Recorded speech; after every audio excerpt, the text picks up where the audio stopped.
This week's show brought to you by the Broncos and Packers, who both beat the other Boxscore Geeks team. Ha! Welcome back to another Boxscore Geek show. We have an action-packed show this week, including Andres actually wrote another article. Ben Wallace is in the Hall of Fame. Kobe Bryant is on the banner twice. Ratings are stupid. Brian makes Dre read a nylon calculus article he doesn't want to, and Rick and Morty. I'm your host, Dre Alvarez. You can find me on Twitter as Nerd Numbers. And as always, this show is produced by our own voice of God, our man with many hats, Brian Foster, who you can find on Twitter as Boxscore Brian. It sounded weird. I made it sound like Bach, like the writer notes. Boxscore Brian. Say hey, Brian. Or Johann Sebastian Bach, maybe. How's it going, Yeah. Dre? Huge NBA news today. Shabazz Muhammad returns to the Timberwolves. And aside from that, we will talk some NBA. And, of course, Rick and Morty. Is this so-called greatest episode of all time really the greatest? We'll find out. Okay, so what we're going to do for that is we've typically done our game Rick and Morty versus Game of Thrones at the top of the show. I actually regret that now in hindsight. I'm going to put that to the end because they've always been spoiler-laden. So if you're a Rick and Morty fan, you want to hear some spoilers, you want to hear some thoughts, you want to hear some confusion, that'll be at the end of the show. I'll say when, and if you want to basically turn off your dials at that point. If you don't want any spoilers, we can get there. So let's go through some of our topics. So I actually wrote an article this week, Brian, hoping as we get closer to the NBA season, and then during the NBA season, that's a normal occurrence. I joked that a few weeks back, someone actually asked the Boxscore Geeks account, are you done writing articles? Good news, the answer is no, as we actually start getting more news and things get more concrete and the NBA season gets closer and closer. And good God, it can't get here close enough.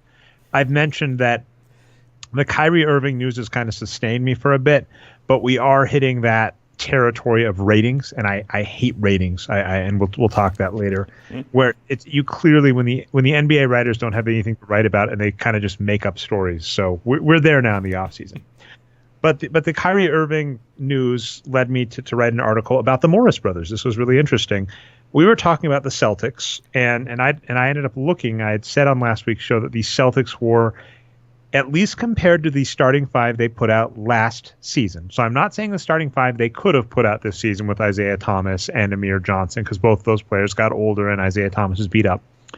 But compared to last season, the Celtics have a much weaker starting five because really, I in the article I wrote, which is the Morris brothers wrecking the Eastern Conference, I basically said in the most optimistic scenario, Kyrie Irving comes back healthy, Kyrie Irving plays great, and Kyrie Irving is basically a replacement for Isaiah Thomas last year. Because even if we agree that Isaiah Thomas played way over his head, Isaiah Thomas did play like a star last season. He ended up fifth in MVP voting.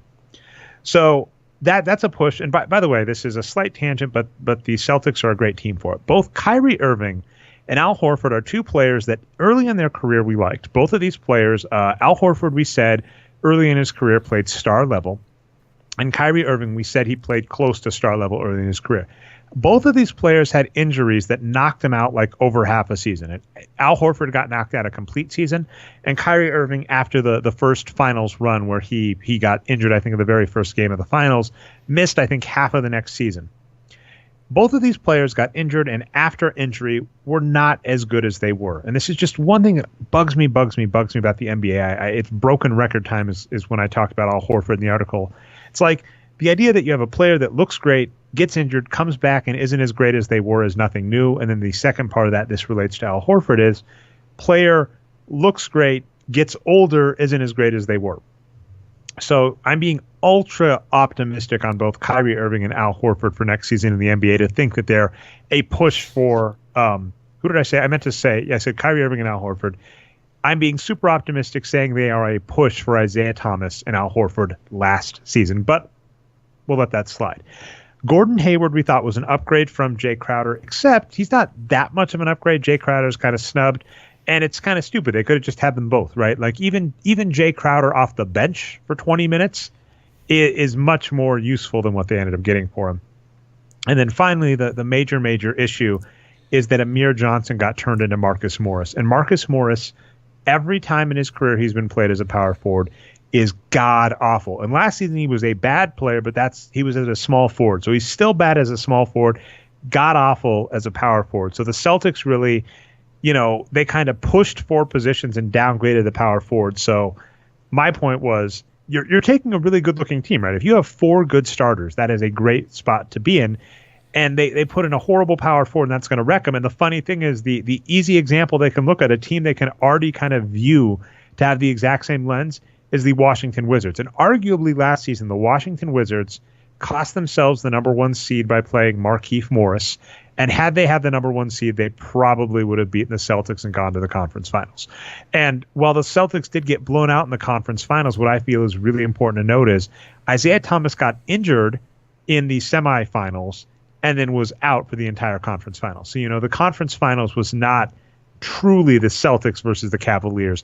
All of us can accept that when a star player on a team gets injured, it is not really the matchup we're expecting. Yeah, and I love your point about they didn't need to get rid of Jay Crowder here. They could have just kept him and played him alongside Gordon Hayward. That trade, like as you pointed out, it kind of twisted in the wind for a while, right? It took a few weeks to finally get together.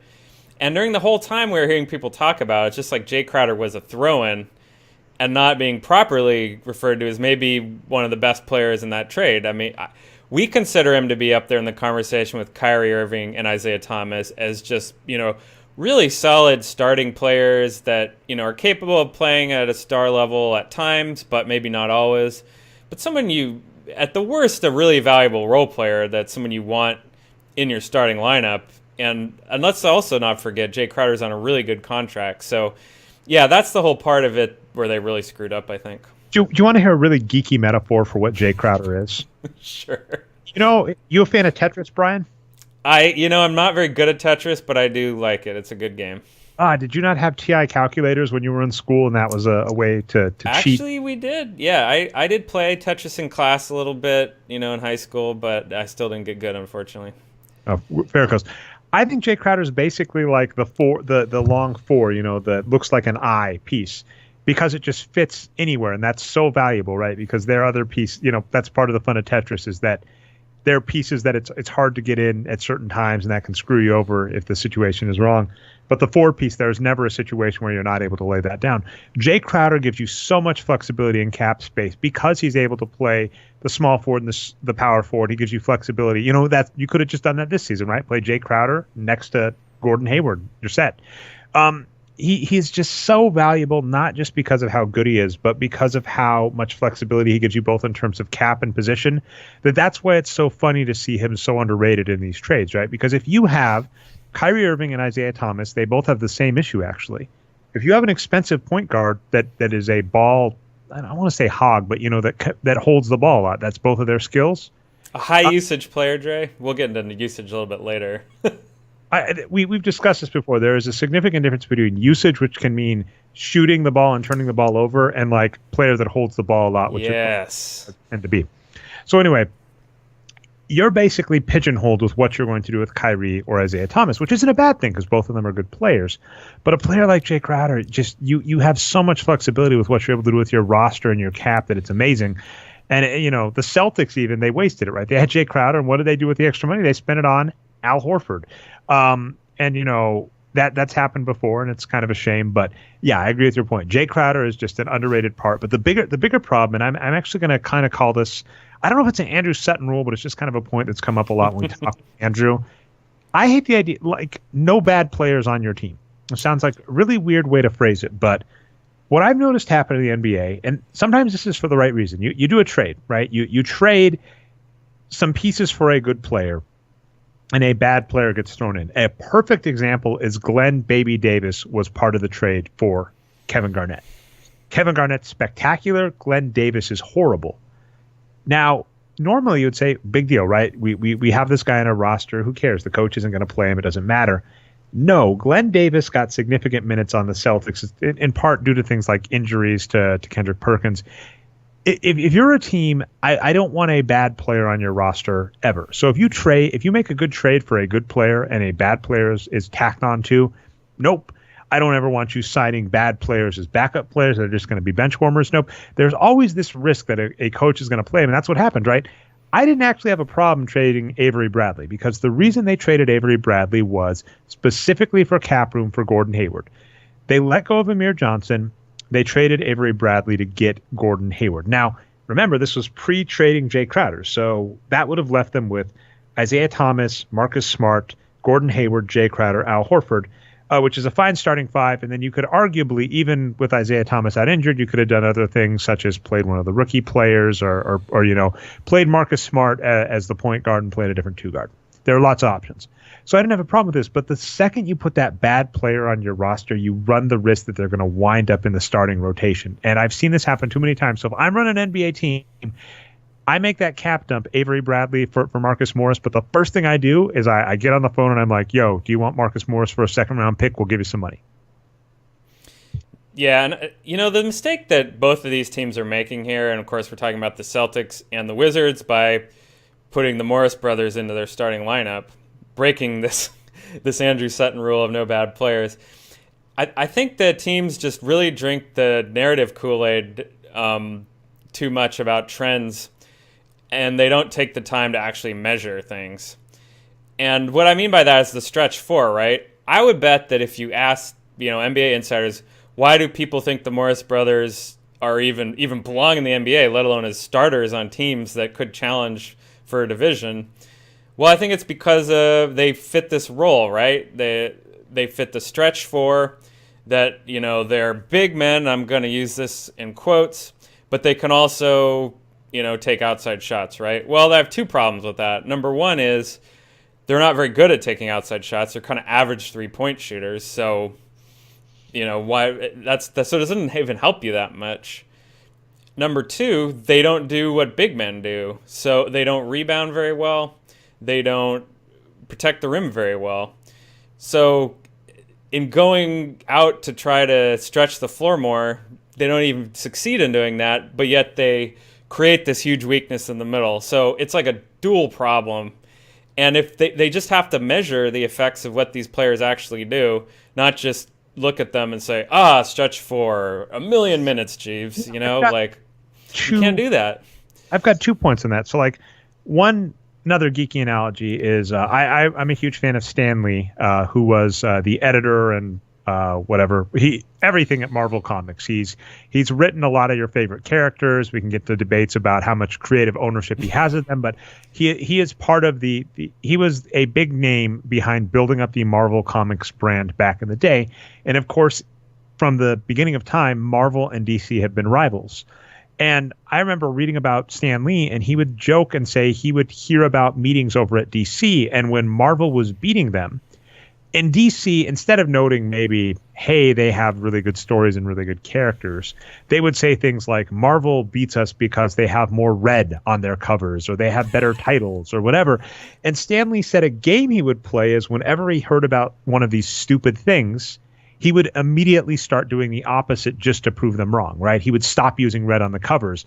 Or S.H.I.E.L.D., for instance, I forget what it even stands for, the original one. It's been retconned with the new event. Yes, but it's a super, super long title. He did that on purpose as a joke. He said, I'm going to make a comic book with a super duper long convoluted title. So he by the way, this is a very popular thing to do in academia. You want to come up with an acronym. So you're like, I want to come up with a word FORT, right, as an article, so like forensics optimizing resuscitation techniques. Boom, right? Like you make that up to fit it backwards. And so he did that for S.H.I.E.L.D. But that's that exact point, because what you're saying is when there are teams that win, think the Bulls. The Bulls started this really with Michael Jordan. After the Bulls started winning, everybody said, well, the reason they're winning is that they have a guard that commands the ball and shoots a lot, which is why we got Kobe and Tracy McGrady, who we'll talk in a minute, and Allen Iverson, right? They said, we need one of those two. And they would even tell players, right? I'm sure Kobe and Allen Iverson thought, I'm being like Michael Jordan because I'm doing what he does without, as you were pointing out, realizing, am I having the same magnitude? So, it's funny because basically kind of Kevin Durant and the Warriors being small ball, I'll put in quotes, teams think we need a stretch four, we need a stretch four, we need a stretch four. And to your point, it's like, if you have a stretch four, if you have a Kevin Love or a Kevin Durant or a Dirk Nowitzki in his prime, absolutely you can win with that. But guess what? If you have a terrible player who shoots below average and doesn't rebound, you are just hurting yourself. So I love your point there, and it is just amusing at this point that both the Celtics and the Wizards have a starting player, and as you're pointing out, the coach is following a trend. They're saying, I'm going to start this guy at 4 because I need to follow this model. And that wouldn't be a problem if you actually had the right ingredient, and they don't. So it's funny. It's like not all, if you're a cook, and I'm not. And in fact, at that point, I think a lot of, my mother and I will have discussions. She'll say, you need to get these fresh ingredients or whatever. And I don't when I make recipes, and I often don't tell my mom, but I often can't really tell the difference. So, but professional chefs will tell you that, right? There's a huge difference in ingredient type. It's the exact same here. Yes, if you're trying to copy the recipe of another team that has a great stretch 4, fine. But you can't just have a stretch 4 and think that's the same recipe, right? That's like using Velveeta instead of like fresh mozzarella on your pizza. This analogy is getting kind of weird, but I really like it. That's a really accurate representation. And yeah, and the Warriors are a great example of this, right? And the Bulls as well. Because those players you mentioned that shoot from the outside, they do the big man stuff as well in the background.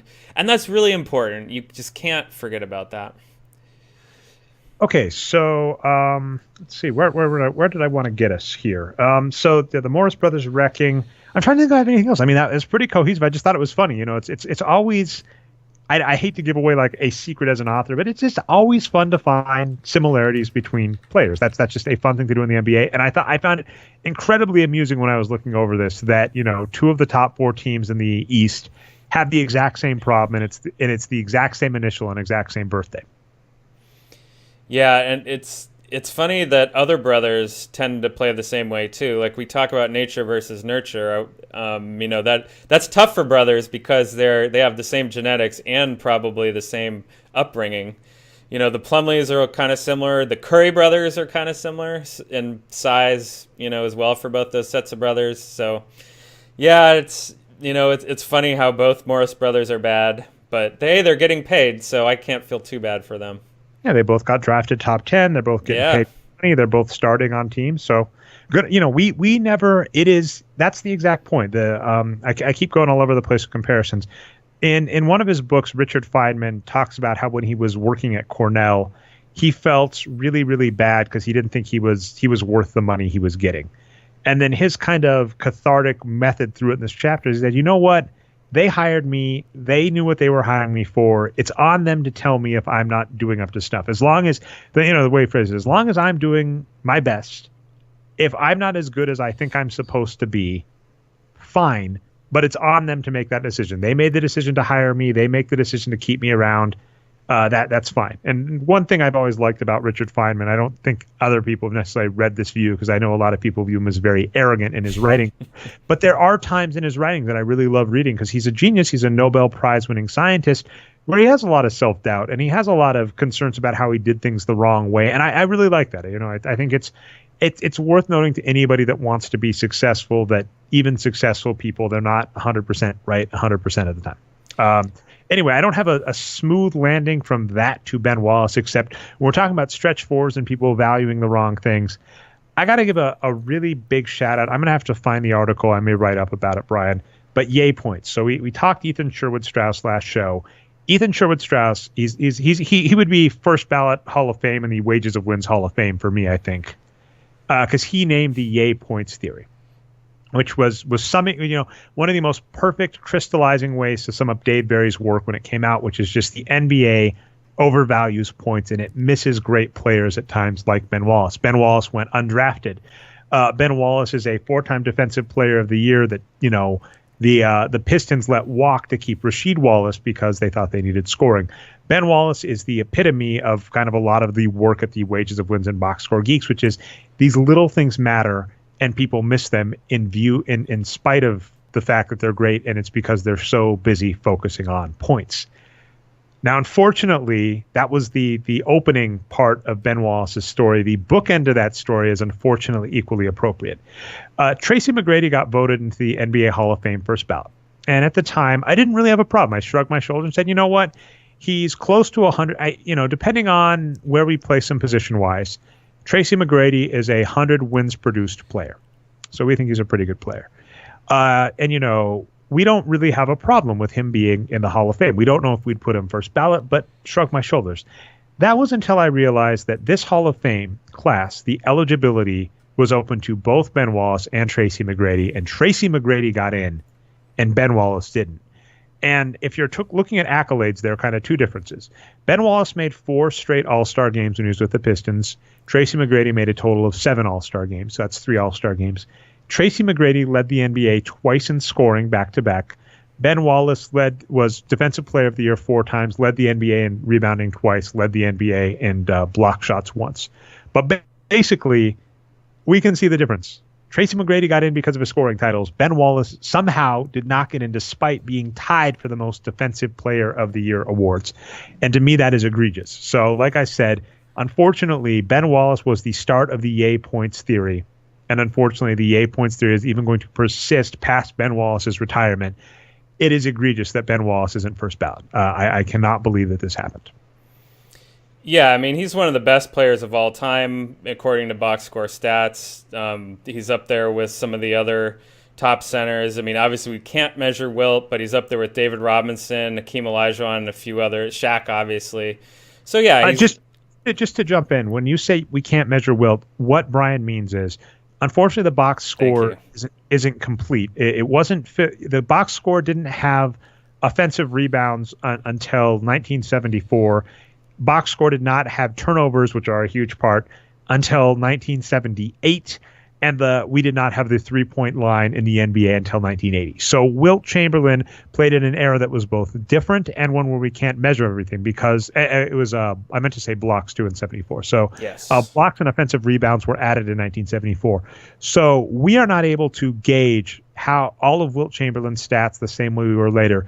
But just for the record, when you look at Wilt Chamberlain's rebounding and scoring and passing back in his era, he was fantastic. So it is not quite accurate to say we can't measure Wilt Chamberlain, but it is unfortunate to say, if we have a 100x microscope or a 10x microscope for modern players, unfortunately, we did not have as good of one. We only had like a 2x or a 5x for Wilt Chamberlain. I like that analogy. But yeah, the only point is Ben Wallace is up there with those all-time greats. So it's, of course, a travesty that he didn't get in. And McGrady is interesting. So I think he might have a problem to some other players we like to talk about where he was really good earlier in his career, had some injuries, and then he wasn't quite as good. He wasn't as good, on the Rockets and then all the random teams he played on later, like the Knicks and, some other teams. So, but he was in Toronto and Orlando. He was great, and he had some great years, and he's pretty close to putting together a great 6-year, Brocado prime, but really he's only got, 4 or so great years. So I don't know what you think about McGrady, Dre. Do you think he's got too many bad years, or is his good years enough? Well, I would ignore the bad years anyway. And then I've also always understood that Hall of Fame doesn't necessarily just mean box score accolades. But at the same time, the reason that bugs me is you cannot argue that Ben Wallace did not have mainstream accolades. I wrote about the myth of the starless Pistons. That's one of my favorite pieces I've written back in the day. And what I should note is Ben Wallace led all centers for the All-Star game one year.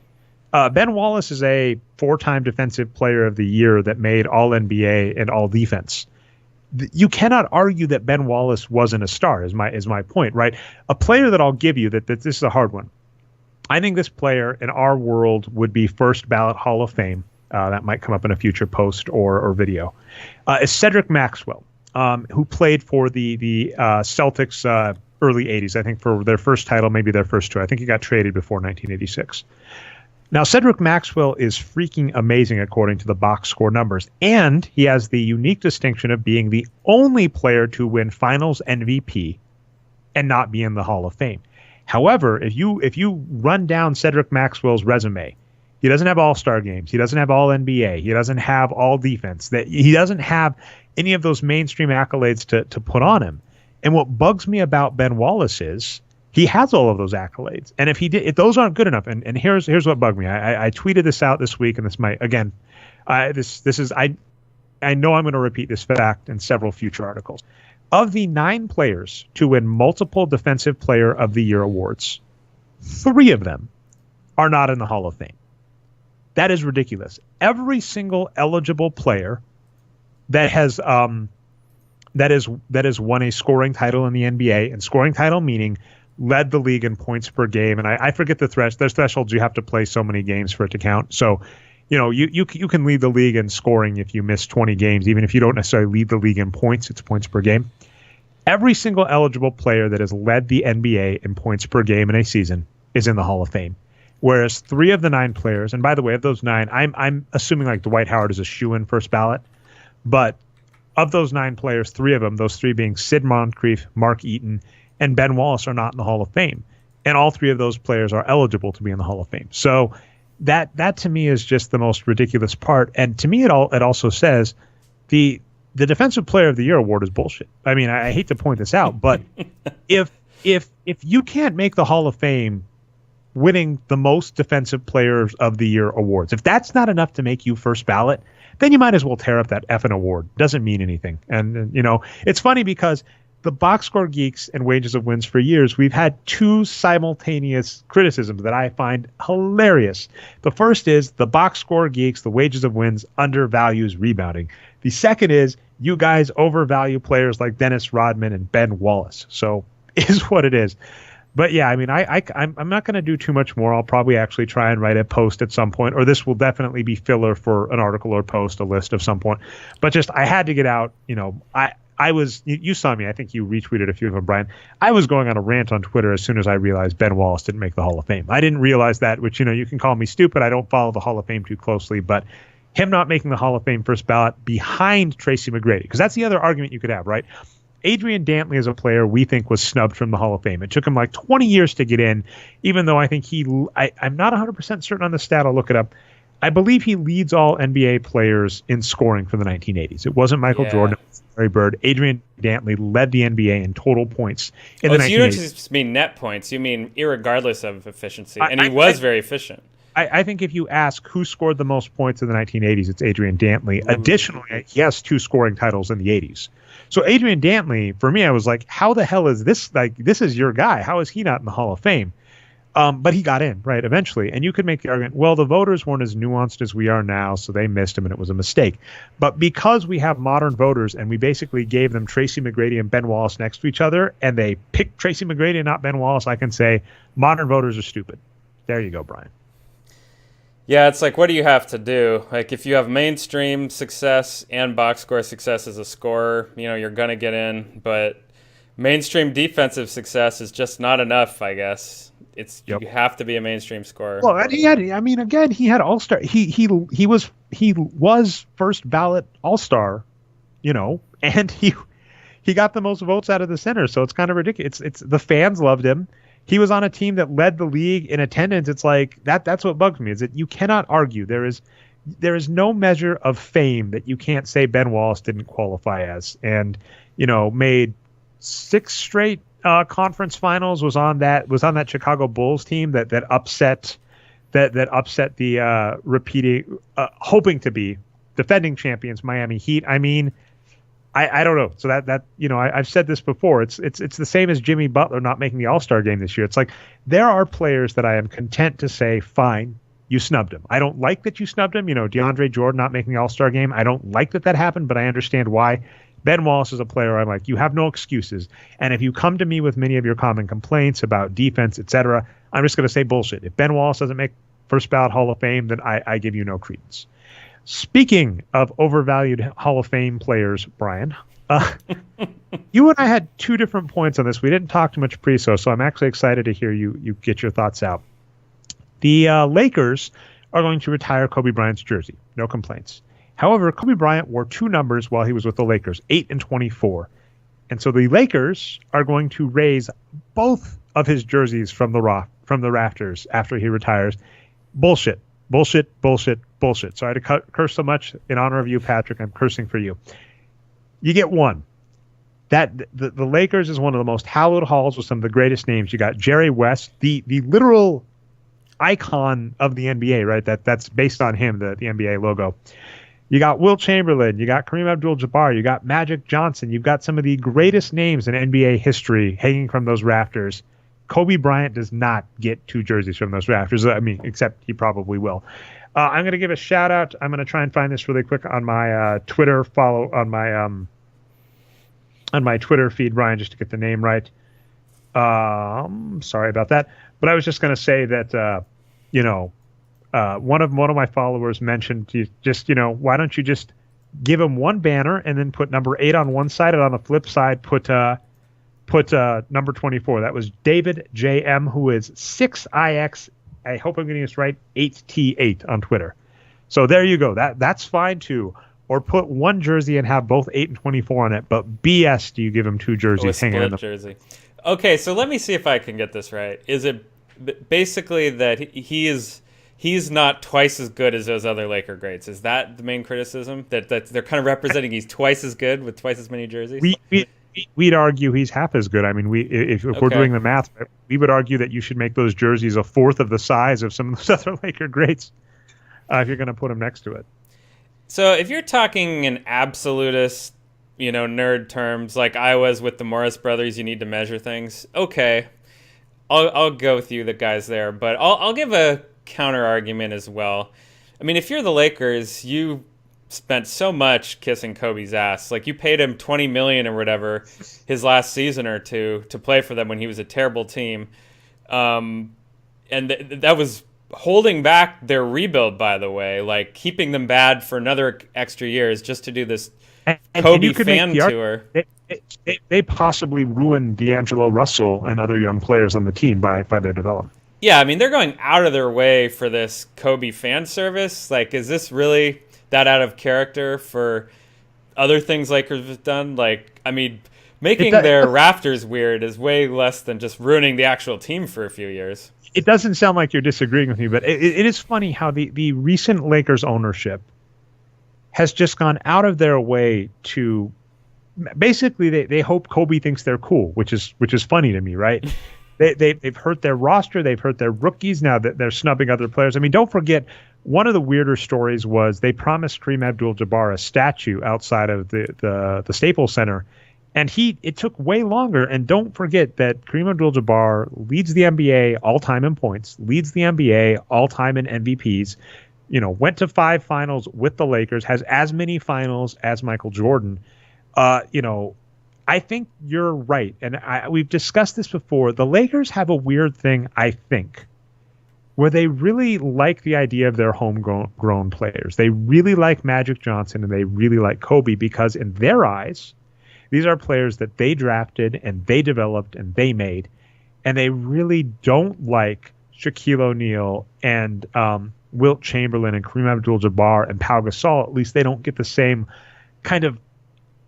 It doesn't seem like they don't get the same love from the front office, and I think it's because they love the narrative of we grew one of the greatest players in NBA history. We did that, and they hate the idea of we just bought a star that helped us win.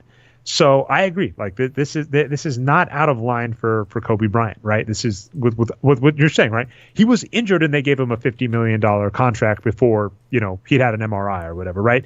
The Isaiah Thomas trade, almost got stuck based on that, whereas the Lakers are just take our money. You're right. They were playing him as a starter well past his prime. This is something we've argued about LeBron James. What's going to happen with LeBron James as he get older? Is he going to be Andre Iguodala and take a reduced role, or is he going to be shooting 30% usage? Shooting 30% usage at the behest of other players. So it's not out of line. I just disagree with it. I'm going to argue you're not disagreeing with it. You're just saying this is very in character for the recent Lakers, and I agree. And the recent Lakers have been terrible. So there you go. The fans do seem to love it, though. Like, they're just taking more and more shovels of the Kobe bullshit. I mean, obviously we know that that's not helping them win, but I think the team is just, they want to give it to their fans. I mean, can you blame them that much? Like, so remember, Dre, that in Kobe's last season, he had that game where he scored whatever it was, 70 points or 50 points or whatever, and they actually won a game. And he only had 50% true shooting, but the fans love that game. You remember that? Like, I was sitting at a bar. It was the same game where the Warriors broke the wins record, and all these Lakers fans came in and were shouting over us and telling how much we sucked because Kobe had this low shooting percentage game where he scored all these points. By the way, to be fair, Kobe actually, we discussed that game, I remember, just because we had a podcast on it. That was the game where Steph Curry broke the record for all-time threes in a season. I'm sorry. Now it wins all-time threes. Thank you. Yeah. No, it was both. It was both. That was the amazing part, right? Oh, okay. They got 73 wins, and Steph Curry broke 300 threes in a game. The only way, or 300 threes in a season, the only way you can muck up that season is if you blew a 3-1 lead in the NBA Finals. But anyway, and the Lakers fans didn't care how bad their team was. They were just so happy Kobe took all those shots. Kobe was basically league average shooting, which is like 55% for the game. But he went into the fourth quarter well below average and just kept shooting and shooting and shooting. And it was a game that the Jazz sat their starters. I believe they knew they were out of contention for the playoffs. So it's like it was a meaningless game. It was Kobe's last game, and Kobe just said, since it's my last game, I'm just going to chuck and score one last over 50-point game. And you're right.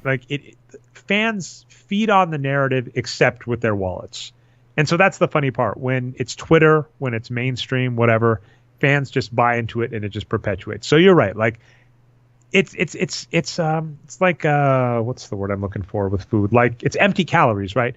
The Lakers are not going to get the accolades from the fans by being a good team right now. And they are lucky in that they are in one of the best markets, Los Angeles, and their only competition, the Clippers, has recently gotten a lot worse. So they don't have to worry about making money, but if they want adulation from the fans, they can just keep trotting out Kobe's numbers because Lakers fans, irrationally so, think he's greater than he is. You were liking some tweets back and forth with me on Twitter where I was commenting that, Kobe's number 8 number only belongs up there if you associate it with Shaq, because Shaquille O'Neal is the reason the Lakers won those first 3 finals. And this person was basically saying, how dare you think that Kobe wasn't as big of a part? And, Shaquille O'Neal in his prime, he is why the Lakers won those first 3 finals. He has all 3 finals MVPs. Yeah. Yeah, I mean, if they're going to keep... Well, look at it this way, Dre. If all the Lakers haters like us think he shouldn't have 2 jerseys and all the Lakers fans think he should have 2 jerseys, I think the Lakers did it right. Okay. Well, I think it's like the All-Star game argument where it's, we've said this is stupid, this is dumb, but it's for the fans. And so if that's what the fans want, give it to the fans. Just don't tie it to other things. So, the All-Star game shouldn't be tied with player pay, but is what it is. Okay, I don't have too long in this next segment. It's just say it ain't so. Rankings are stupid is how I put it in the script. I believe ESPN released its top 100 rankings, and people were getting mad because Carmelo Anthony's in the 60s and he's below Lonzo Ball. And all I have to say, I said this about NBA 2K ratings as well. Just every year, just ratings are stupid. Rankings mainstream. So there are some people who I respect who have decent ratings. And even then, if you want to rank players 1 to 400 in the NBA, I don't think you're doing it right. Because I think there are star players that you might want to compare. And I would kind of put it in tiers, right? I think it is perfectly fine to, say the top tier of the NBA in past seasons has been like LeBron James and Kevin Durant and, throwing some other names, Steph Curry, James Harden, whatever, take your pick, Chris Paul. And then I think it's fine to say there's other areas of the NBA, right, the middle tier, that just doesn't matter as much. And being 100 versus 400, it's like in the NBA in terms of ratings, 100 to 400, or not 100 to 400, 100 to 200, that distance matters a hell of a lot less between 10 to 50. So it's just I've never been that impressed with ratings or rankings. And we know that people don't use the right numbers, right? It's funny because I was bashing Kristaps Porzingis, who I fully believe has the potential to make me look silly. He fully has the potential to do a John Wall. Coach Nick says he's playing well in Eurobasket. Yeah, he completely has the potential to Russell Westbrook me, which is a player that I bash, and then has a big jump. And, we had a great talk with Art Rondeau, who basically said he makes a few mistakes. He basically needs to change how he attacks on defense, right? He actually just needs to hold back a little. And then he needs to just be a little the way he positions himself on offense right at when he takes a shot, he needs to just change how he does that a little. If he does a few things, hire Coach Nick not Coach Nick. Coach Nick would work too. Hire Coach Art Rondeau, hire Coach Nick to train him. He's got a few tweaks. That's what Art is arguing, and he could probably turn into a great player. We think he has the potential, but based on how he's played, we don't think he's a good player. And people were bashing me. I was going, he's a below average NBA player right now. And they say, how do you say he's below average? And you go, because his numbers are below average. That's that simple. So ESPN ratings and rankings, we know that they don't necessarily look at those. Or I know what's funny, another complaint I've heard the Boxscore geeks get is, you're too reliant on a black box metric, the wins produced stat. And the reality is, if you go to the player comparison engine, you can see why we like a player or not. We can probably visualize this a little better. It's been we have like 20 projects that have been on the back burner for like 3 years now. I have a full-time job and a kid. It's amazing what it does to your free time development.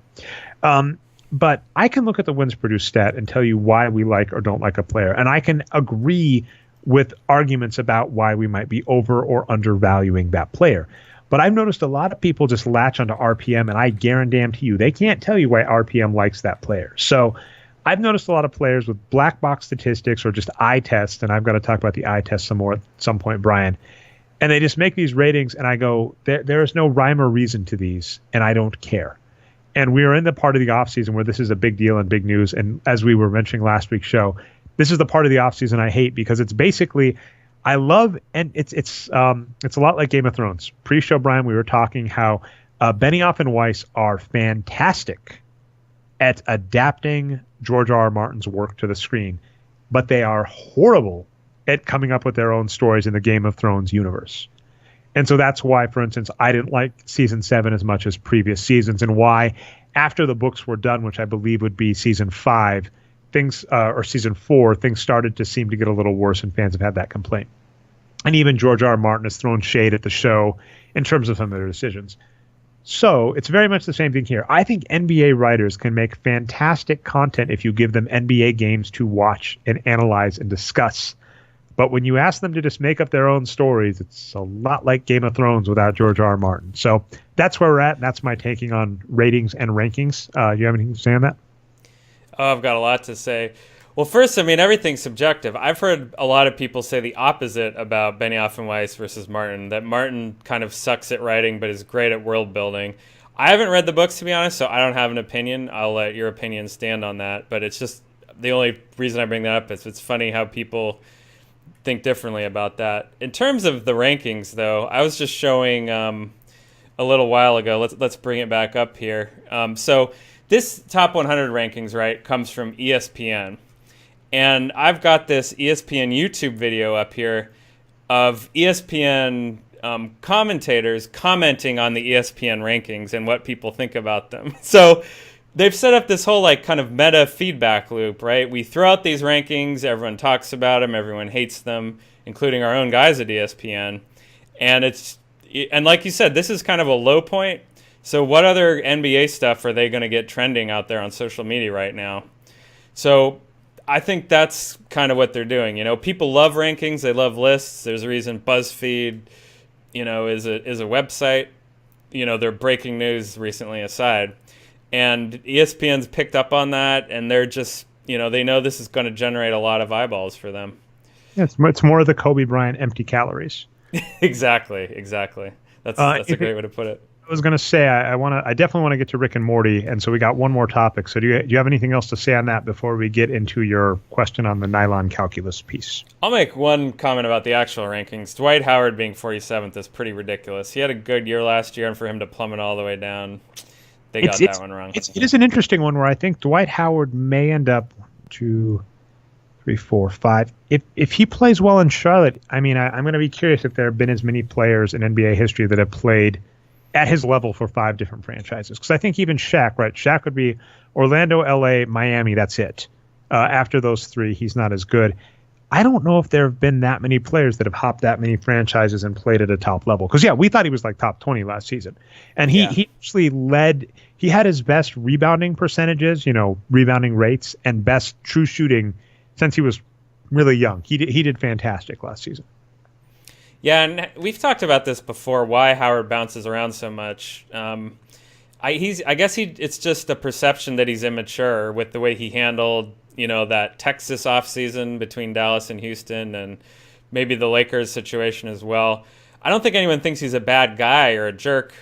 That seems to be tolerated in the NBA like we talked about before, but he is considered immature, I guess, so I don't know. The Hornets probably got a great bargain on him because of that. It is interesting that big men with attitude problems those have always existed in the NBA, and they have allowed good bigs to get traded around. The obvious example who also played for Houston is Moses Malone. And that is fascinating to me because, we've looked at players like Michael Jordan and Kobe Bryant who have had attitude issues and teammate issues, and their teams hold on to them. So, it's another one of these weird, like you're talking perception issues. In NBA history, the big man with an attitude problem, even Kareem Abdul-Jabbar, they were looking to trade him, and they would have if they'd have picked up Ralph Sampson in the NBA. Has always been a thing, and I don't know why. I don't. If anybody has a good theory they want to put in the comments, it's fascinating to be able to have Yay points. Not even yay points, right? Because Kareem Abdul-Jabbar scores points, Dwight Howard scores points, Moses Malone scored points. It's just a fascinating thing that has always existed in the NBA, and I have no hypothesis on it. Big men with attitudes have always. And interestingly, when you were talking about the homegrown Lakers, those homegrown guys were all the guards, and the non-homegrown guys were the big guys. So that might factor in there. But maybe NBA fans just watch too much wrestling. The big guy always has to get booked as the dumb guy, and the small guy always has to get booked as the smart one. I don't know. That is not a terrible theory, actually. The idea that they are stupid. I'm not agreeing with this, but the idea that the big guy is stupider and not as smart. There are stupid, just common biases. One I've heard for comics, right, is you put glasses on a character if you want people to think smart, right? Freaking Superman realized this back in the day. If you want him to be the nerdy reporter, put glasses on him. If you want him to be the jock, take them off. So, yeah, I think you're right. All right, so let's talk about this fan-sided nylon calculus piece on volume scoring. We didn't really talk too much pre-show, and I haven't read it yet, so I'll let you say your thoughts on it. I said I'd do Q&A with you if you had anything, and then we'll go into Rick and Morty. Yeah, and I'm not going to really drill down into criticizing this piece, but there is one thing about it that I wanted to point out that frustrates me. And actually, it seems like it frustrates the author, too. So I really, he probably won't hear this, but if I can reach out to Todd Whitehead, who wrote this on Nylon Calculus, the title is Balancing the Value of Volume Scoring with Efficiency. And he kind of introduces it. He talks about, this whole, again, I was joking about usage a little bit earlier. The truth is we think it's a bad stat and we have better, stats to replace it these days. And he's trying to do that, it looks like, to some extent. But here's the paragraph that gets me. He calls it the straw man counting stats. And I'll just read from it real fast. In brainstorming ways to balance the value of volume and efficiency, my first thought was to try manipulating the two factors together so that the product would represent a little both. For example, what if I multiplied field goals attempted by true shooting percentage? I got busy crunching the numbers and realized I had just invented counting stats. I felt good about that. And he goes on in the article to say, well, I can't just say I invented counting stats, obviously, so I'm going to do all this other crap on top of that with teammate percentages based on what you're doing and all this other stuff. A bunch of bullshit that I just really lost me, and I didn't end up liking his new stat that he made called MVP meter. So the point is, why not just say, yeah, counting stats are great? Like, we know they're great. We know that they're the basis of, point margin and winning and losing in the NBA. So that I was just a little disappointed that he had a chance to actually write this article and then didn't. So anyway, that's it. I'll still shout him out just for writing that paragraph. That was at least honest, and I appreciate that. It's really weird, and this has been an issue that I've had with NBA Advanced Analytics forever, which is the proper way to do statistics or science is you have a hypothesis that you test. So you ask a question, you find the data that can answer that question, you apply some tests, and there are lots of methods. Regression analysis has a lot of built-in conventions and tests that we can use on them. And one reason we have hated like the ABPR, I always get it wrong, APBR or ABPR, I don't remember what it is because they'll use regression analysis and you go, that's not how you do it. That is the incorrect way to use this test. And there are significance tests that you were able to use that if anybody ever used on a lot of the plus minus statistics or the on-off statistics they use to prove a player is great or wrong, the right answer, instead of saying this player is bad or this player is good based on the on-off statistics, to say we don't have a significant sample size. There's lots of things involved in that. And like I said, there are methods for hypothesis testing, etc. And what you noticed in this article is when he said he started tweaking the numbers, what if I did this? A very common thing to do is to start with what you know is true, to get the numbers and to put them together in a way to get a metric you like. So it's like, I've seen this, this is a Mad Libs fill in the blank thing. I've seen a ton. I wanted to invent a metric that measured a player's Xness. So I looked at these stats that I thought were important to the Xness. Then I used my own, how I thought they were important. This is like how win shares came about. This is why, then I applied what I thought was my own, importance to each of these stats and put together. And so I now have an Xness stat. And I know this sounds a lot like the wins produced statistic, but it is. But the wins produced statistic is built on a regression that uses, mathematical regression to figure out what each of those values is worth. And by the way, the reason like the box score is fantastic for the NBA is the NBA has rules for what each thing is worth, right? A 2-pointer is worth 2, a 3-pointer is worth 3, a rebound's worth a possession, this is worth a possession.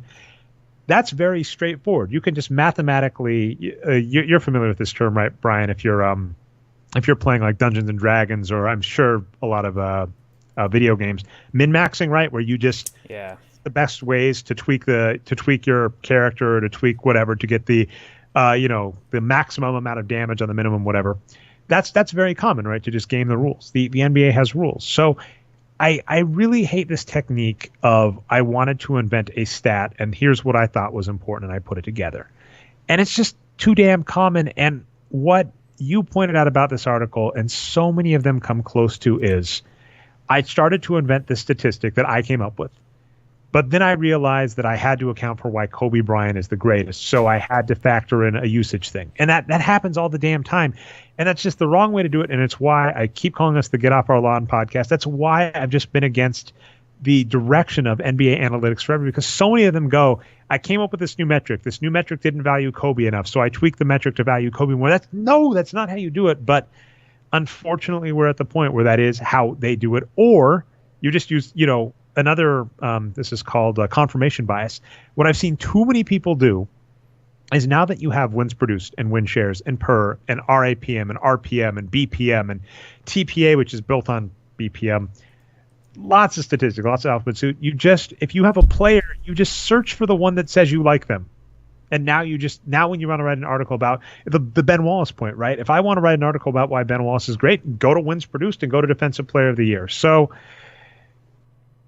at this point, I think I'm going to let that be it for me. But just at this point, I think you summed it up well, where there were some good points in that article, but it just does a lot of what you are saying it does is too much of what just makes me shake my head. And it's unfortunately why I'm never going to get fully on board with where the advanced analytics movement is going for basketball based on current trends.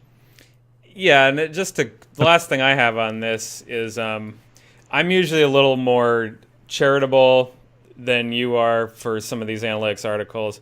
The main reason is I don't know enough to judge them like you do. That's the main reason. But another is that I understand like where they're coming from with these articles, and what by that I mean, well, they've got to churn out some kind of an article, so it's got to be something new. So that's just what he did, and he admitted that. So yeah, I mean, I sympathize with that. I guess I've always liked your nuance. I said I guess, but you're right. I've liked your nuanced take with there is a very interesting issue with the media machine. If you are someone who writes for a site that basically has a revenue model based on page views, you have to keep putting out new content.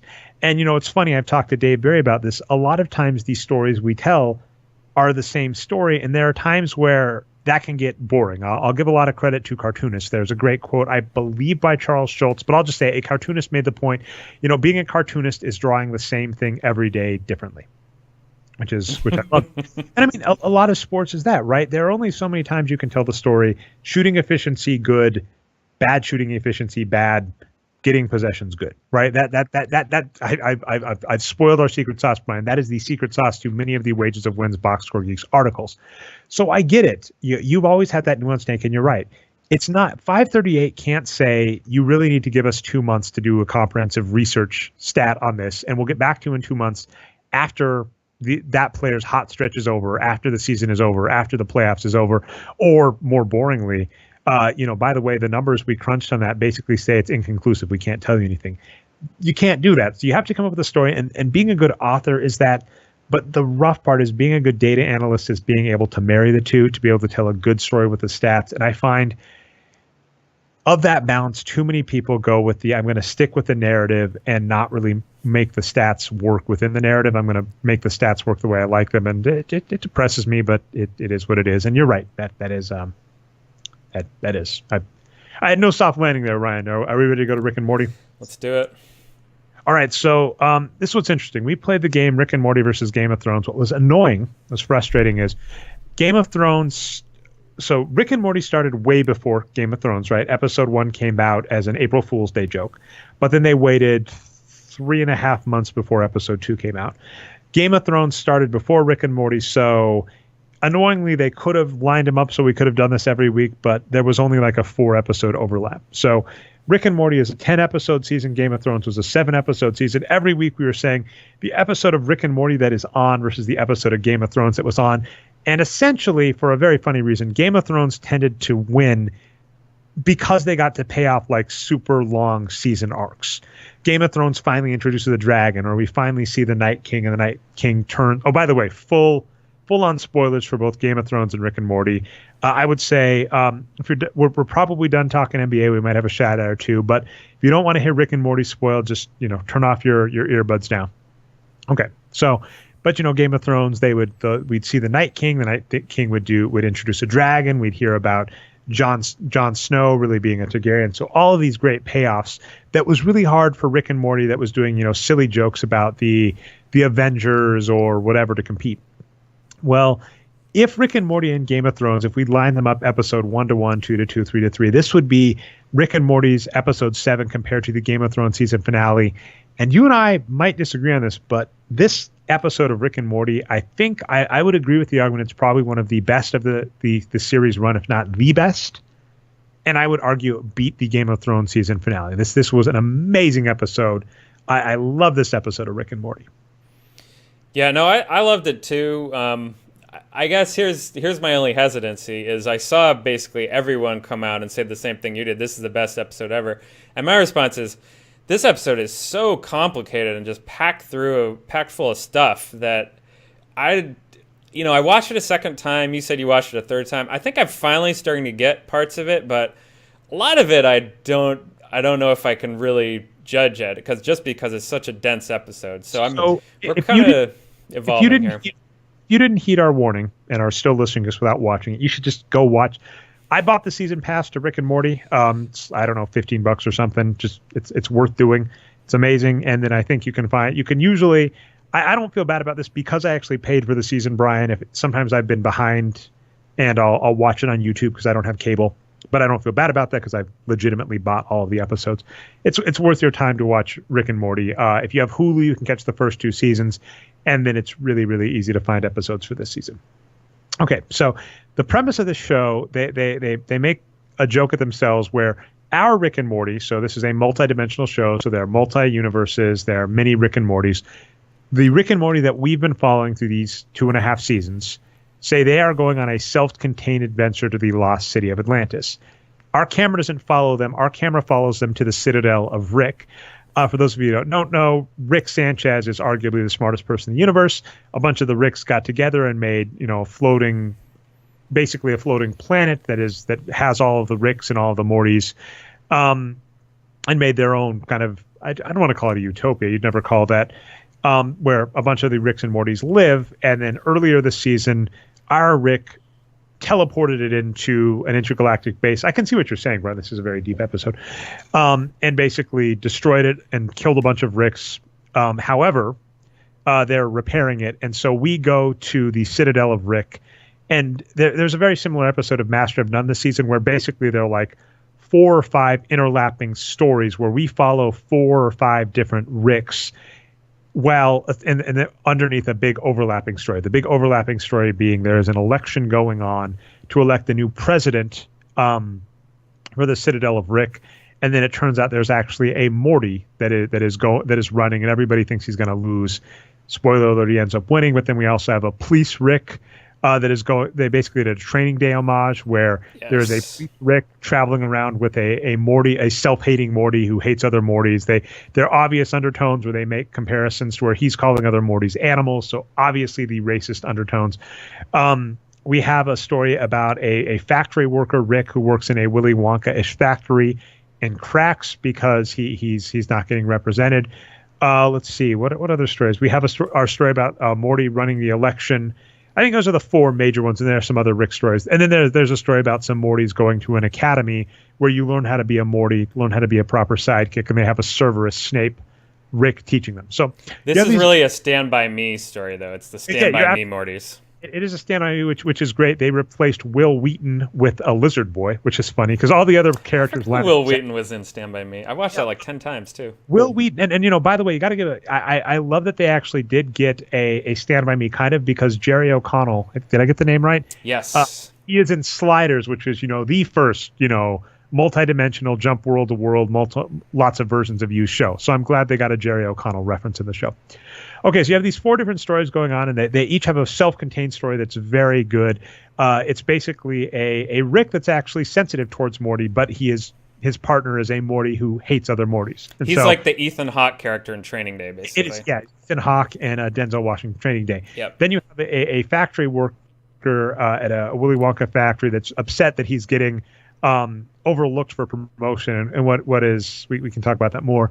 And then you have the Mortys. They go on an adventure to basically go to a wishing well, and then you have a Morty winning an election. So these four things go together, and it is just done brilliantly. There are so many good. One of the things Rick and Morty is fantastically good at is inside jokes, homages, references to other things. Like I rattled off a bunch. Right, there is a Cerberus Snape version of Rick going on.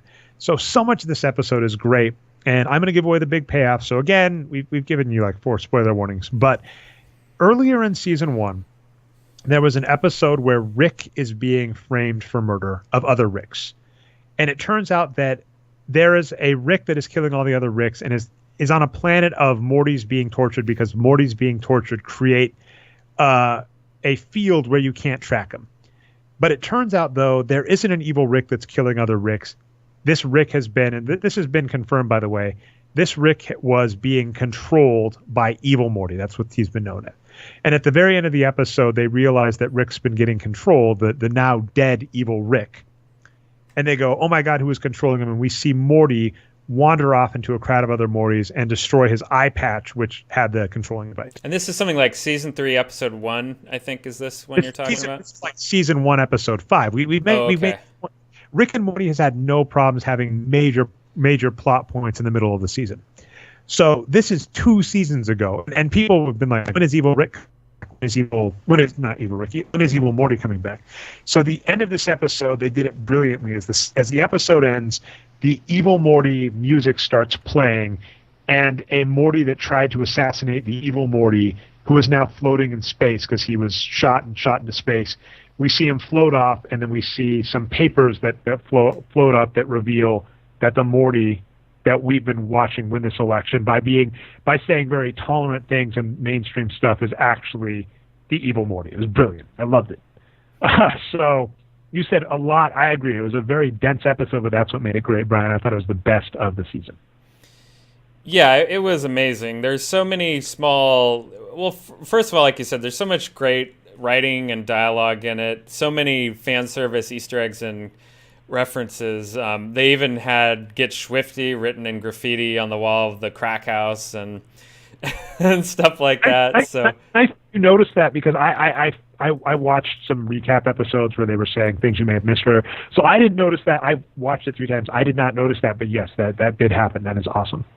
Yeah, and that's always been one of my favorite episodes. So I did see that, but I missed a lot of other stuff. And yeah, great dialogue throughout. I guess, well, since you ended with the evil Morty ending there, that's the first thing I wanted to ask you about is I thought it was very significant that evil Morty got reintroduced. And this could just be a one-of episode where, okay, real Rick and Morty are back from Atlantis and now they just move on from it. But you don't think there's an opportunity that evil Morty is going to be a character the rest of the season. And here's one piece of evidence that I had for this was towards the very end of the show. I don't know if I wrote this down, but I don't think I wrote down the exact text of the joke, but there's something to the effect of, "We hate the Citadel, we care nothing about it, and we're never going to go back there again." That seems like it was said to me because they're going to get pulled back in to this evil Morty stuff. But I don't know. Maybe you agree, maybe you disagree. Hey, again, more spoilers. There have been some episode synopsises that have popped up online, and the synopsis of the last episode is Rick and Morty fight the president. And there's been belief, right? Because I'm mad that I'm forgetting his name. He's got a fantastic voice that has done the president on the show before. That showed up in the Get Swifty episode. He's coming back this season. That's been confirmed. So many people thought it was him showing up. But now, to your point, they're saying it's probably them facing off against the evil Morty president. But all I was saying is, when evil Morty showed up, at the end of the episode, he just walked off and never came back for 2 seasons. So there's nothing to say that Rick and Morty will finish that punchline at the end of the season. That wouldn't be out of character for them. But I would bet on them probably tying it up, but there's no guarantee. All right, that's fair. So yeah, I've got a lot to talk about on all these different storylines. I know it's getting late, so maybe we should just get right into it. So Simple Rick, this is the guy who's in the factory, right? And he's actually he's actually significant for a few different reasons that people are speculating on. One is that there's this fake Rick origin story at the beginning of this season where Rick basically tricks these aliens that are trying to steal his portal gun technology, right, with this fake backstory. And the creators of the show have actually said that they never want to do Rick's backstory, that's a deliberate thing, that they're going to try to avoid doing it. However, this I've got the wrong window up in here, sorry. But the Simple Rick stuff goes against that a little bit. Oh, by the way, do you know the voice of the voiceover for Simple Rick? Oh, I assumed it was Justin Roiland, like all the other Ricks. It's a different. No. So they do this. So for those of you that didn't watch the episode, again, why have you listened this far? Okay, so there's a Willy Wonka factory that produces a cracker that the Ricks like, and the way it's produced is they have this character named Simple Rick who realized that he loved woodworking his family more than science, and so they basically have him in kind of a Minority Report-ish thing where he is constantly in a dream state, reliving woodworking and seeing his daughter Beth over and over and over again, and they basically capture his emotion and condense that into a fluid that they coat these cookies in that sells on the Citadel. And by the way, this isn't actually this, but that storyline, the other Rick, so a factory worker in that factory, goes AWOL, shoots his boss, ends up trapped in the room with the Rick that is locked up to a Minority Report machine. And then Willy Wonka basically shows up and says, why are you mad at this man? He's right. He's a Rick. He doesn't deserve to just be a simple factory worker. Come with me. And then what ends up happening is they then stop him at that exact point where he is happiest, believing he has got freedom. And now his memory of him standing up to his boss and getting freedom is played over and over to him. Well, that essence is being put on the cookie. That story was it sounds weird, like a very straightforward sci-fi story. Like that's very tropeful, that track. I didn't, I wasn't confused at all by where that story direction was going, which isn't a complaint. I will say one funny thing about it, though. It's funny that, so obviously this is like corporate America grinding down the everyman, right? But they took it so far over the top, like they're literally making you eat someone's tears as like the crappy food they're cramming down your throat. Like they almost went farther than Scott Tenorman Must Die in South Park, making you, taste the tears. Well, so yeah, I agree.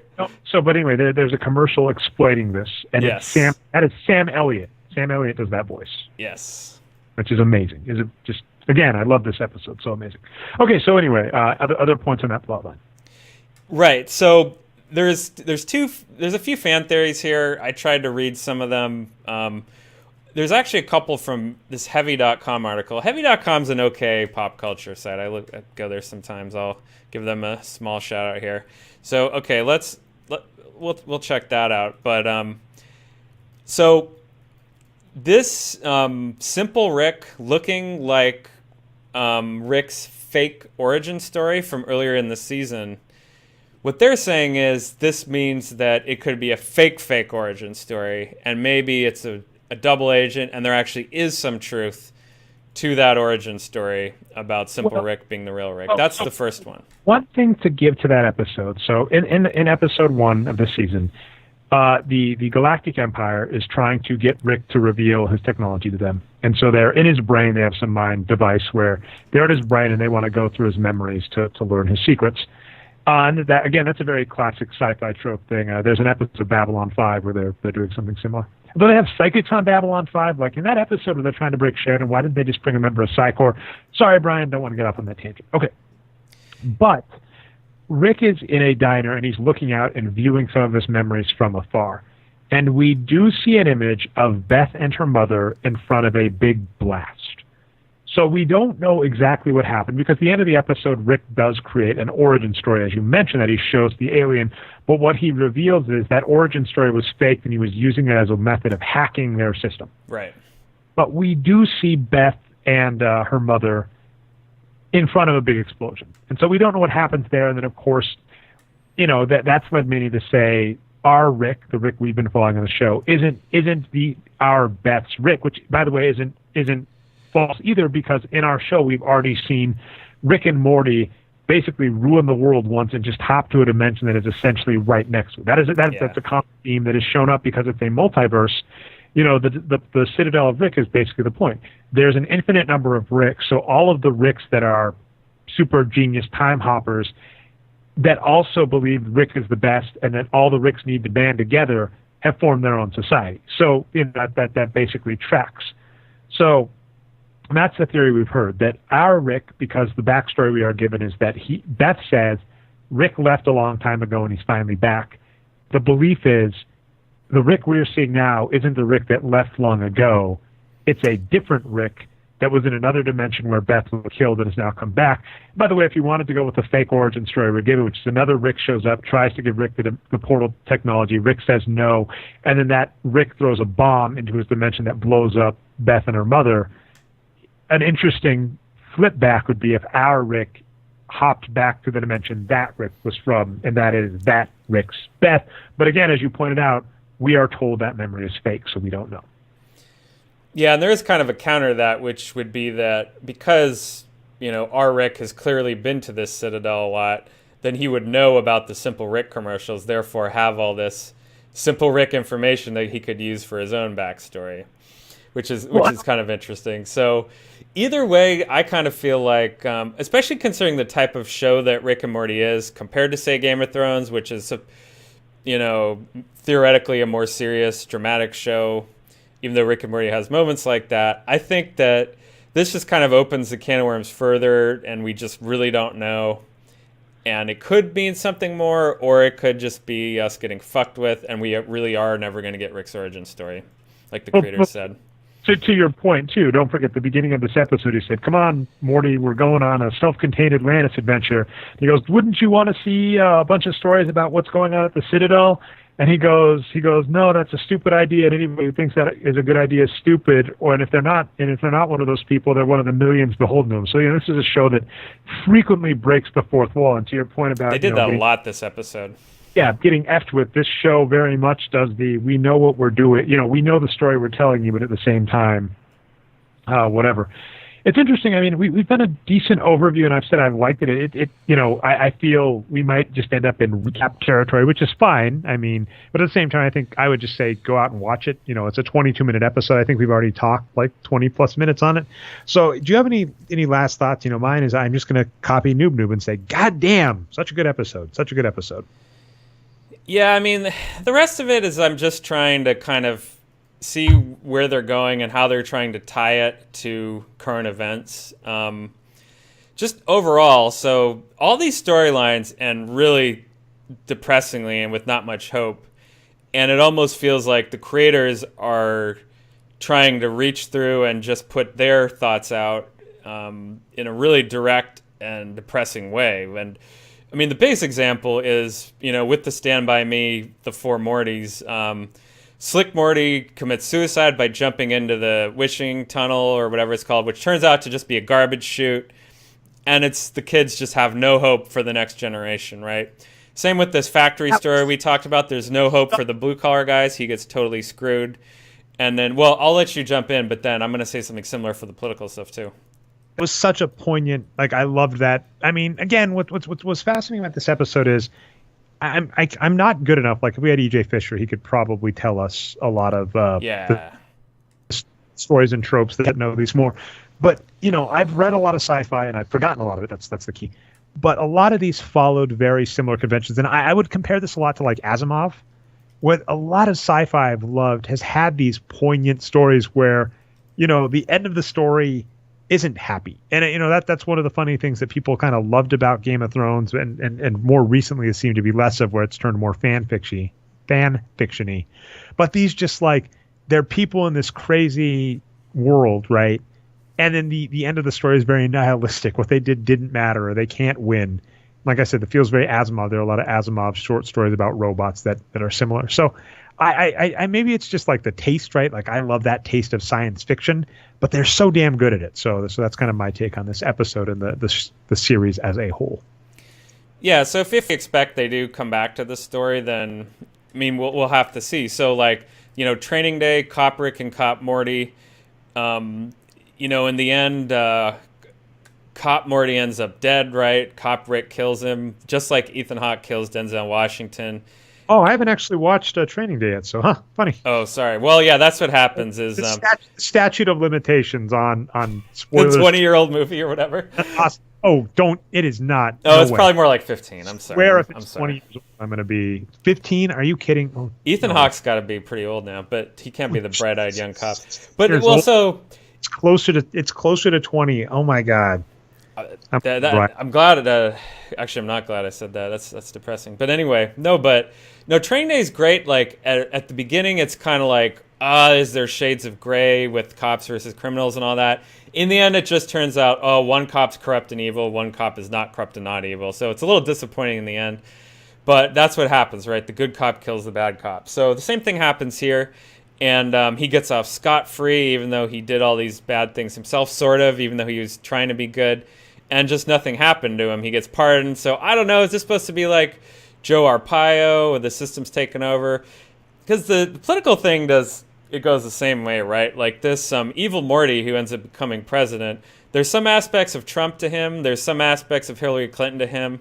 But it's just kind of sad in the end. Oh, go ahead. What I liked about that is they didn't try and make this they've talked about this before. They don't want to be South Park, where they are making a direct commentary on a given story or medium. So they wouldn't call it a mistake, but they had an Inception episode in their first season where they did kind of an Inception / Freddy Krueger crossover, and said they felt so bad because it turned out that South Park also did an Inception with Freddy Krueger, because it's kind of one of those, if you're trying to make an Inception story and you want to insert a joke, Freddy Krueger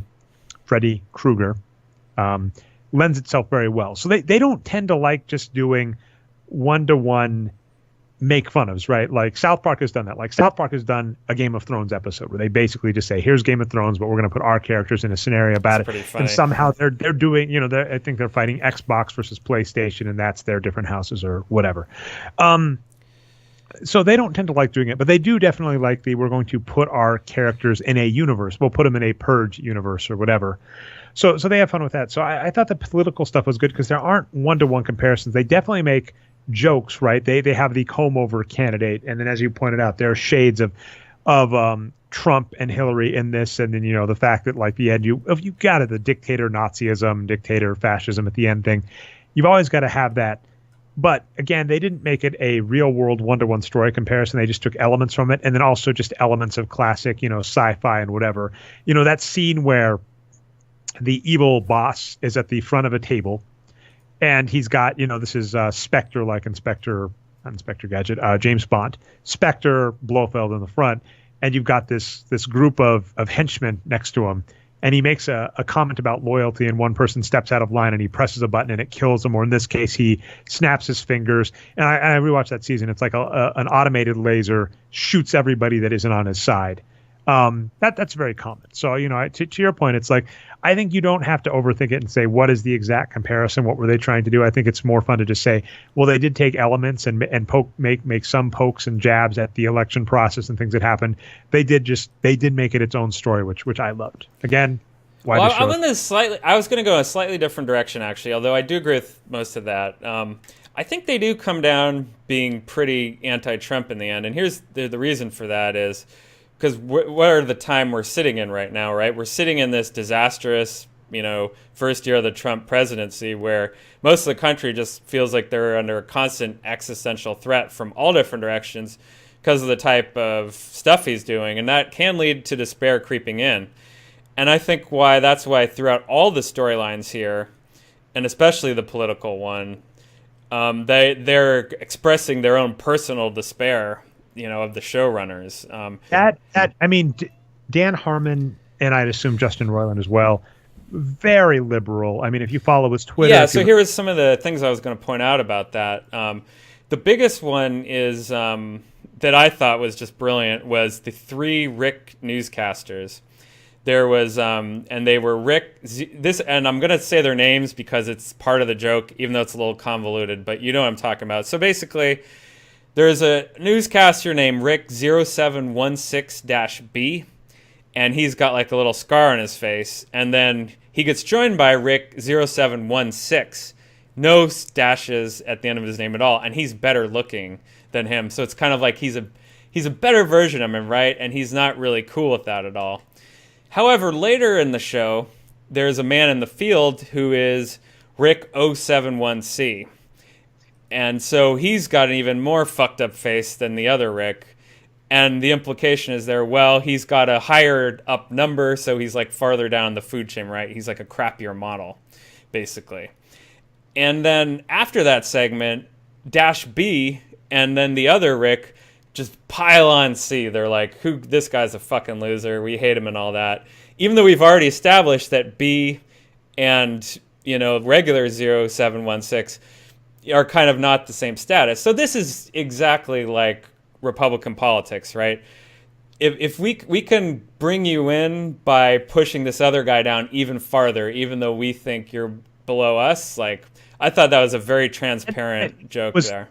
And the factory thing, what was very fascinating about that is they pointed out, because every factory worker is a Rick, and they are powered by an exploited Rick, and the manager is a Rick. And then, of course, they did that one joke, too, where the new manager, the guy thinks he's going to get promoted, and they bring in an outsider named Cool Rick, and he says, I know you think I paid my dues, but I'm Cool Rick, which many of us that have lived in corporate America can understand. There's been the we hired an outside boss that isn't from the company, and they're just charismatic and whatever, and then we hate them.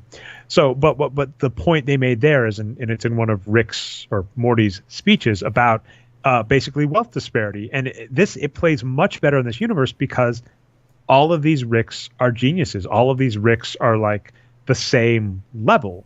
So when they're saying there's income inequality and it makes no sense, in the real world you get a lot of BS meritocracy arguments, which are we don't have time. We're already like half an hour over. So we don't have time to get down that rabbit hole. But every time I hear that, I just cringe. I've had friends in Silicon Valley that are like, these people that, don't make it to college and get a CS degree, they just didn't want it hard enough. And I cringe and whatever.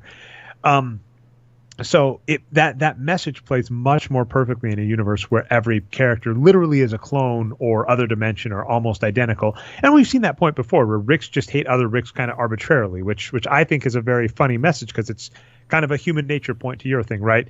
You can as long as you have someone to pile on, you will pile on them, even if you literally know they are almost identical to you, or the same, like the 01676 is the news reporters. I would argue, right? They are all clearly from a very similar dimension, but we know how multi-universes work, where just a slight change in each universe caused that major shift. So they happen to know it's if you're talking nature versus nurture, they know their difference in status is nurture, and yet that will cause them to pile on each other. Yeah.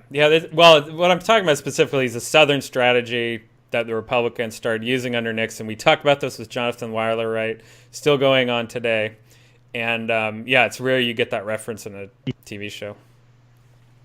Yeah, it's funny because it's a Russian proverb, I think, is how I've heard it described, which is the if you're running, or no, it's okay. So there's the bear one, but the one I've heard is Russian guy, genie shows up and says, whatever I give you, I'll give your neighbor double. What do you wish for? And the guy wishes to have the genie pluck out one of his eyes. Yeah. And it's the subjectivity thing, right?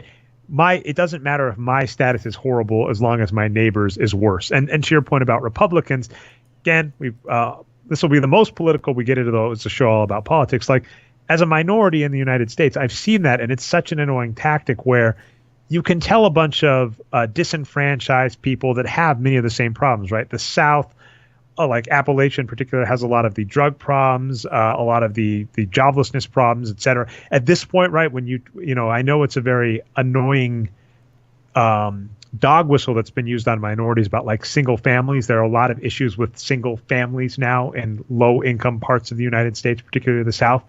As long as you can convince that group of people that minorities are worse or minorities are to blame, that works amazingly effectively as a political thing. So they didn't even go, well, the Training Day reference where the Mortys was a very overt racial commentary. They didn't necessarily go that overt on the political thing, but you are right. You are 100% right that tactic works. And Dan Harmon did nail that aspect of the thing, even if it wasn't as overt as I'm making it now. Yeah, two final random things that I really liked. There's the scene where they have the debate, and candidate Morty, who we later find out is evil Morty, gives kind of an inspiring speech about everyone be the same, even though it's a complete lie. The Rick candidates all shoot it down by just doing farting noises during their rebuttals, and that just killed me for some reason. I've watched so many political debates. It almost seems like they are just farting up there, so they may as well be. For some reason, that joke was crude, but struck me really well. And the other, during that scene, is there's a bunch... Actually, it's a different scene, I think. There's a bunch of reporters trying to get Morty's attention now that he's a popular candidate after that speech.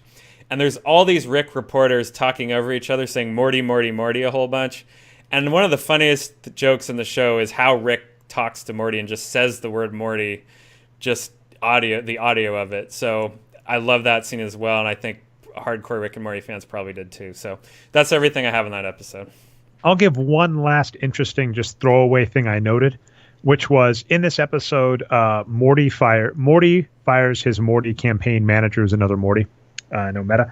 And in it, he makes a comment. He's like youngin' or whatever. He calls him something like that. And the guy says like, but I'm right and we're the same age. But what I loved about that might be a giveaway, because if this is evil Morty and we've seen evil Morty do a lot of stuff, who knows how old he is in reference to the other Mortys. So I thought that was an interesting. I've got lots of just theories about where it's going, which could be fun. But yeah, okay. So if you tuned in for basketball and stuck around for Rick and Morty, or love both, thank you. We appreciate it. That was a lot of fun. Again, hands down, best episode of the season.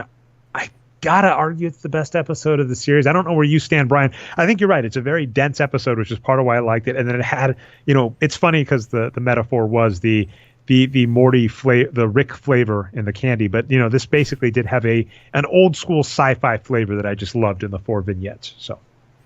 Yeah, and speaking of South Park and social issues, they're coming back tomorrow night and doing a Charlottesville episode. Those two guys, they're hardcore libertarians. They've done well with stuff like this in the past. They've also done poorly, I thought.